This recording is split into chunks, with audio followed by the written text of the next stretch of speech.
Hey folks, Tom Nelson here. This week on ProGuide Outdoors, we're joined by the throwing Samoan Jack Thompson, who jumps in for the Resurrection Derby out of Friday Harbor, Washington. It was a unique and frigid adventure. Just sit back, relax, and enjoy. ProGuide Outdoors starts now. Nothing like catching fish in a gale, or else an adventure. Not a lot of folks get to come out and do this kind of stuff. So. I got about to that.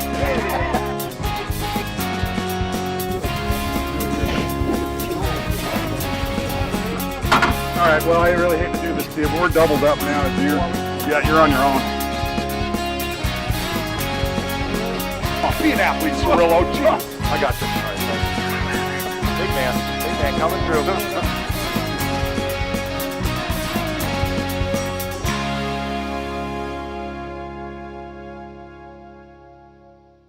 Brought to you by Sportco and Outdoor Emporium, and by Caddis Systems, Cannon Downriggers, Evinrude, and Procure Scents.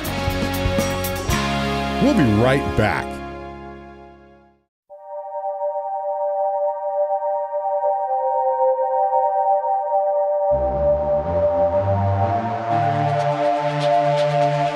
Tomorrow, we're fishing out of Friday Harbor, Washington in the San Juans, which plays host to the annual Resurrection Derby.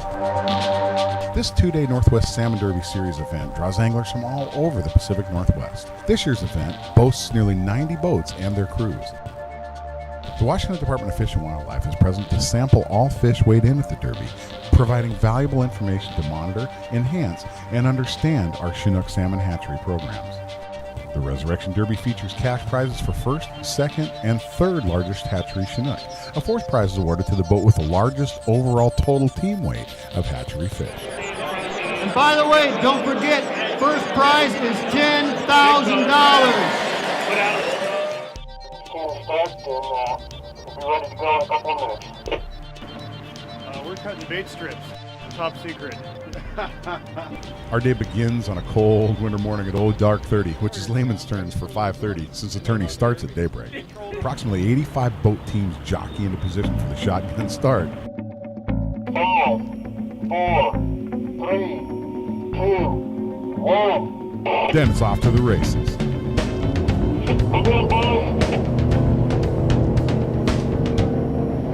Here we go, buddy.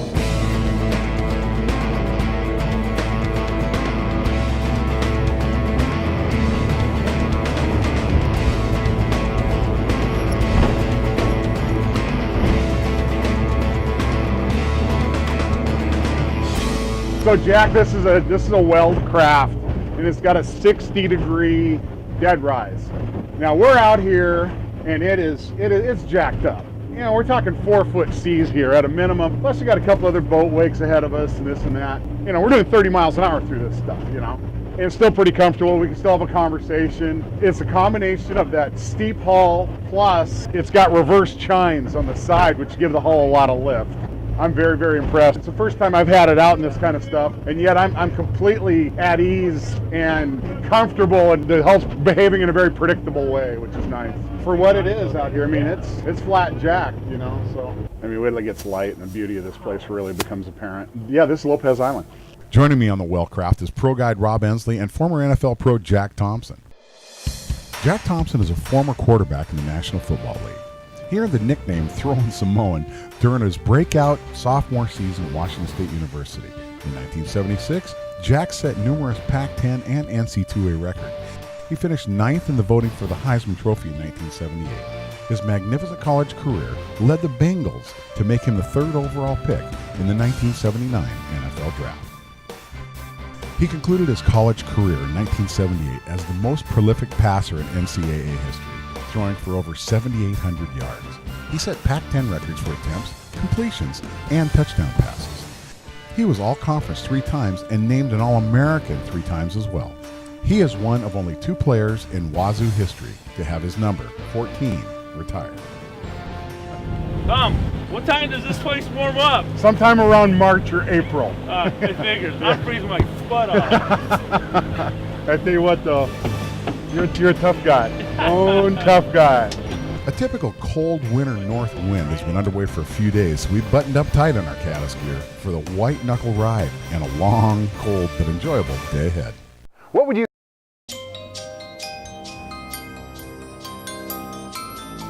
Aside from trying to win the tournament, my strategy is to target the actively feeding Chinook. That means they'll be close to bait balls, and to find the bait, you have to look for the birds. There's bait here. We got bait and birds working, buddy. I'm looking at the bait, but I'm seeing birds working up here on the surface too. Because, I mean, we're fishing for feeder Chinook, blackmouth. And they're like your teenage son coming back from football practice. He's got his face in the fridge. So you find the refrigerator, you're going to find your kid, right? We're running depths that average from around 140 to 160 feet, and we want to run our frosty cannon downriggers to within 10 feet of the bottom, which should put our gear right through those bait balls and into the face of some hungry blackmouth. 80 feet, 82, how about 82? No sooner than we get gear down, it was game on.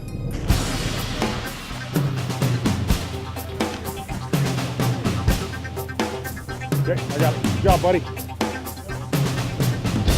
Keep reeling, pal. Shit, drag, I'm shit. Let's go, drag set. I don't know. Yep, you still got him. Nope, we got him. He's there. He's there. You're doing good. You're doing good, pal. Doing good. Okay, y'all take that net, pal. Keep reeling, buddy. You're doing good.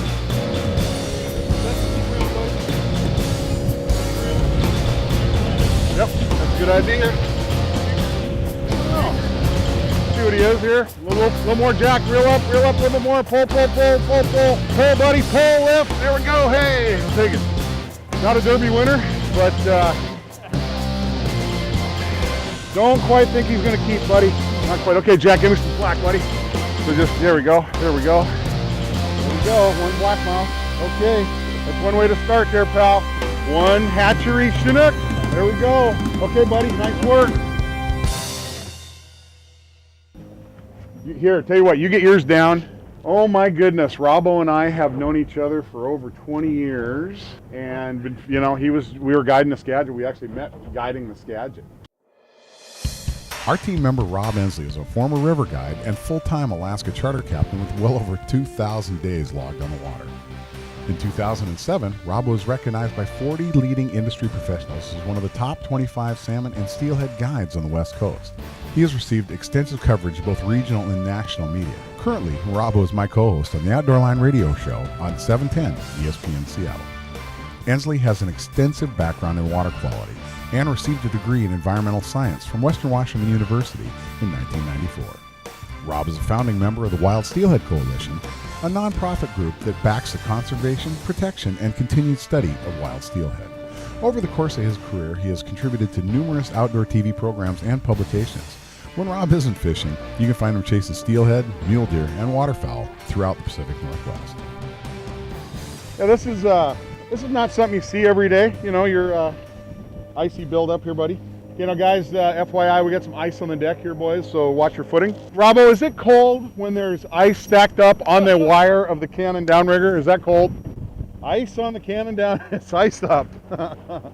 Yeah, you need to go much deeper than 200, buddy, you're all right. Yeah. They're gonna come up pretty quickly here, and when it comes up fast. That's a nice fish. Where we're working at slope, working at here. Okay, buddy. Talk to me, Goose. Get him over here. There we go. All right, well, let's measure him.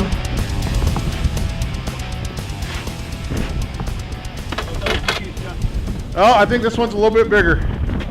Here, hold on to that lure for me for a second. Okay, let's give him a measure. Blackmouth average 6 pounds, but larger fish in the 17 to 20 pound class are common. To the tip of the tail. To the tip of the tail, the tip of the nose. Boy, he's right there, buddy. He's just short. A little short. All right. See you, buddy. Give him a kiss. There we go. Not quite. It's another hatchery fish, though. Nice blackmouth, just a little bit short. These fingerlings were held on to for a year longer at local hatcheries and are happy with the ample supply of local feed. Therefore, blackmouth choose to grow up in the Puget Sound region rather than venturing out onto the vast Pacific Ocean. Boy, the way he took it, you know, is doggone it. But it rigged it up, and, you know, I mean, it really wasn't down there that long, got popped. But those coho killers rigged like that, Jack, doggone it. They're just effective. It's cold out here, but I'm glad that I'm out here with two pros, and Robbo and Nelly. I think that Nelly thought that he had invited someone from Alaska, You can say Eskimo. an That's cool. Eskimo. Instead, he got a Samoan, and Samoans weren't made to be out here. Yeah. So, but I'm learning. When the wind starts blowing the tops off the waves, that's called smoking. That's called scary. I think that's about a 6 on your Beaufort wind scale, which means, yeah, it's rough water. It's tough conditions. It's definitely tough. And then, you're talking about air temperatures that are in the high 20s. So you got a wind chill factor that's We're easily below zero on a wind chill factor. So. But I tell you what, you're pretty comfortable in this stuff, though. Huh? I love this stuff. Caddis is pretty good. I'm enjoying this stuff, man. Except for my face. Yeah. Every other part of me is warm. It's the only face you got, dude. You're so hard on yourself. The new boat, Robbo. I'm not going to complain about hooking a fish that fast. That's a good deal.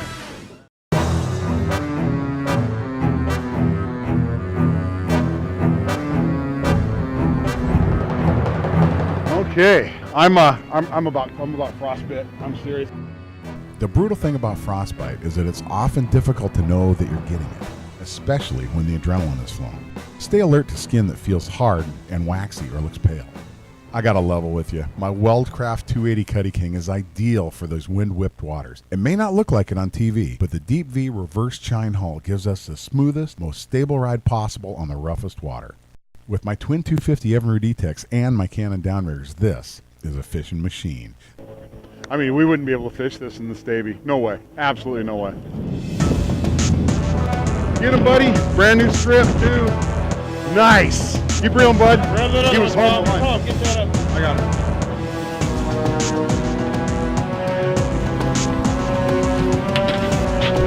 Come on here, guys. We're gonna wheel around here. We got about 40-mile-an-hour wind.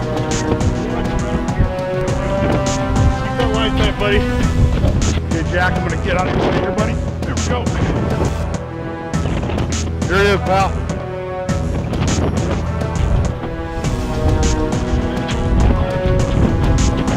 Come on, guys. There we go. Got it, buddy. Hey, that's a keeper. We're running up today, boys. Way to go, Bravo. Yep, hatchery fish. Rolled up in the net, which I don't know. Nope, maybe not. Nope, he is 22 inches. They have to be, and he's not quite there. Oh, man. That's all right. Nope, he ain't gonna. Okay. Nope, not gonna cut it. Very, very close. Hatchery fish, clipped out of post right here. Okay, but just short. Ah. All right, though.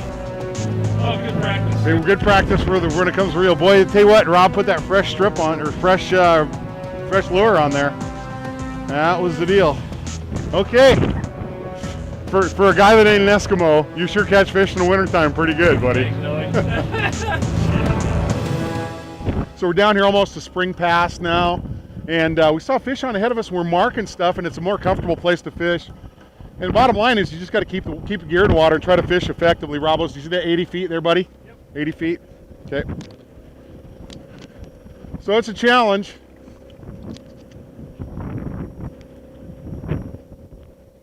And we are going to keep working the gear. Jack, here, buddy. Here, bud. That's a better fish. That feels pretty good. Feels a lot better. I'm marking him too. Oh, I'm coming. Hey, buddy, how you doing? I just reset that thing, put it down there. That's that spoon again, pal. There you go. Oh, yeah. Yep, that's a keeper. Bring him over here, pal. Doing good. He may have another run in him. If so, let him run. Nice fish. You betcha. Okay, crank him up. Give him a lift.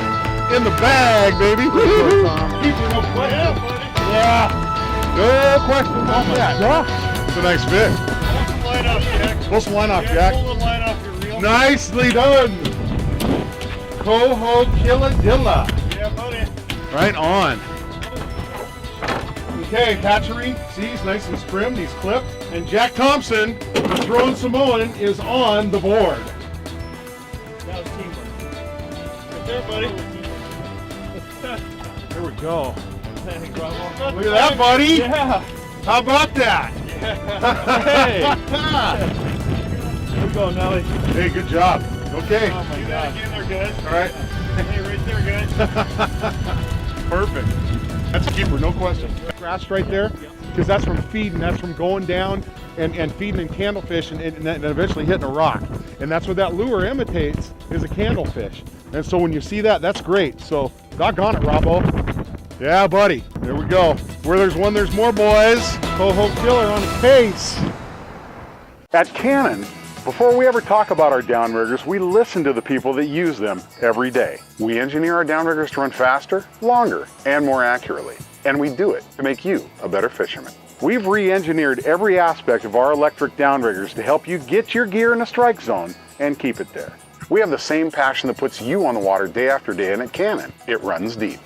Introducing Cannon Edge Design, the reinvention of downrigging. Get your Cannon Edge at CannonDownriggers.com. So Jack, tell us a little bit about how you got out of Washington State University. Were you drafted into professional football as a quarterback? Yeah, in '79, I was in the 3rd pick in the 1st round. Wow. By Number Cincinnati. 3 pick overall. Unbelievable. You know, I grew up in White Center, Washington. Yeah. I grew up being a Husky all my years. So number 3 pick to the Cincinnati Bengals. Yep, I was 3 there. 3 there? 3 with the Buccaneers. 3 with Tampa Bay Yeah, I Buccaneers. think that was it. What was your favorite franchise? Cincinnati. You like Cincinnati? Yeah, that was a great experience. No doubt. No doubt. So Jack, you're like so many professional athletes and learn discipline, the game of football and stuff. You've taken some of the things you've learned into the business world now. So what exactly are you doing with yourself these days? Private banking for Sterling Bank. Oh, I see. Been in private banking now going on 1.5 years. Very cool. Great experience. And like you said, you know, the disciplines that I learned in not just football, but in sports apply to, you know, the things I do in business and a lot of dedication. And the other thing about it, too, it's very competitive. Oh, it is? Oh, yeah. Those lessons that you learned in sports. Especially teamwork. Oh, absolutely. You know, like today. Yeah. Teamwork. What a day it is, too. Oh, boy. Tell you what, tough conditions. But I tell you what, you know, I mean, you got a line on you know, 4 or 5 bites so far. We got one in the box. Glad to have that, and we're not done by any stretch. There's a 25-pounder there out there. There is. On it. There is. Yeah, right. Jack, you and that spoon, dude. I should have never showed you that spoon. Nice work. Doing good, buddy. Just nice and easy. Just relax. Keep nice steady pressure on you. Get in line. The school turning there pretty good. All right, good. Yeah, Robbo called that he saw that school. I mean, literally a school of blackmouth down there, and really paying good attention to our depths here. And good job on the boat control there, buddy. He's a professional. See the top shot, monofilament, top of that braid? You can shuffle forward. There you go. You're good. Right there. Right there. And actually, remember what I told you about that flasher? Don't pay attention to the flash. Oh yeah, he's a nice fish. Nice fish. Come here, buddy. That's a nice one. Yeah. I like the ones we don't have to worry if they're legal. Look at that one. That's better. I like the trend. The trend is really, really positive. Look at the size of him. And hatchery! Keeper! Yes, that is a nice one. I tell you what, that spoon, dude. See how the paint's starting to come off it? Look at that guy. What do you think? That's a good one. Great one. Yeah. Will he fit on your barbecue? Oh, easily. Well, let's get the gear down. Let's get the gear down and get one more, huh? It took about 5 short but very cold hours. We caught our fish, so it's time to race back for the win. Well, that's the San Juans in the wintertime, and it was a little more winter than I planned on there, Jack. Well, puts hair on your chest. I guess so. Had a great time. And Thank you. And you did have the lead in the Resurrection Salmon Derby for 30 seconds? Yeah, about that. About a minute? Yeah, about a minute. On a day like this, there's a lot to be said for that, though, man. It was pretty snotty out there. No kidding. It really doesn't get much worse, to be honest with you. So. No, I mean, you know, you talk about the temperatures, you talk about ice collecting on the Cannon downriggers and freezing everything up, and you know, hey, we got to tough it out, and we did, and you know, it was a good effort, man. I hope you can come out with us again sometime. Well, I'm glad that I went out with pros.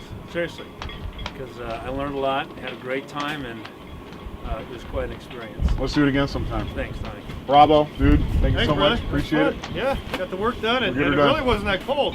You told us you played a football game that was 62 degrees below zero, so this was Yeah, it probably was like a chill. walk in the park. That was about 20 years ago. Yeah? 25 years ago. Okay. Well, thanks for hanging in there, man. It's a pleasure fishing with you, and we'll do it again. Thank you, guys. Yeah. Right on, man. buddy. Take care.